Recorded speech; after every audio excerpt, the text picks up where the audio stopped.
Burkina Faso propose de créer une fédération avec le Mali pour lutter contre la violence djihadiste. L'objectif est de se renforcer mutuellement en respectant les aspirations des uns et des autres, selon Apollinaire Kylian de Tambela, le premier ministre burkinabé. Le Burkina Faso, théâtre de 2 coups d'État militaires en 2022, est confronté depuis 2015 à de fortes attaques terroristes apparues au Mali quelques années auparavant et qui se sont étendues au-delà des frontières de ces 2 pays voisins.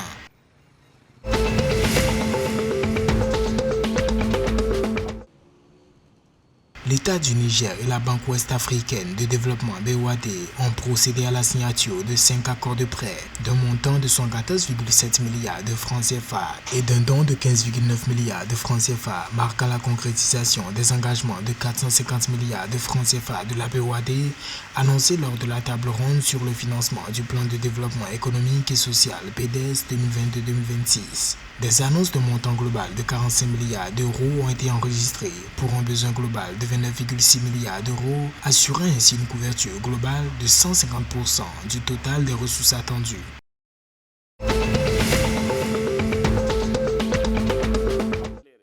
Le chef de l'État ivoirien Alassane Ouattara a reçu en audience jeudi 2 février 2023 le président de la Confédération générale des entreprises de Côte d'Ivoire, Ahmed Cissé.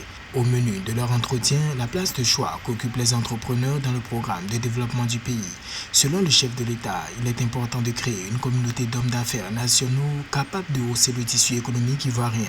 Notons que le programme national de développement de la Côte d'Ivoire, PND 2021-2025, nécessite 59 000 milliards de francs CFA d'investissement avec 114% des financements attendus du secteur privé.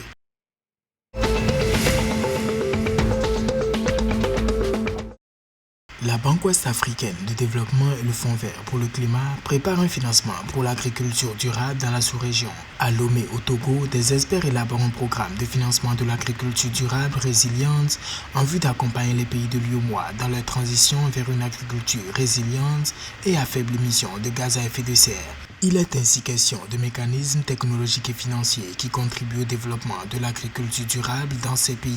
En 2019, le Fonds vert a approuvé un financement de 1 000 millions d'euros en faveur de la banque sous-régionale.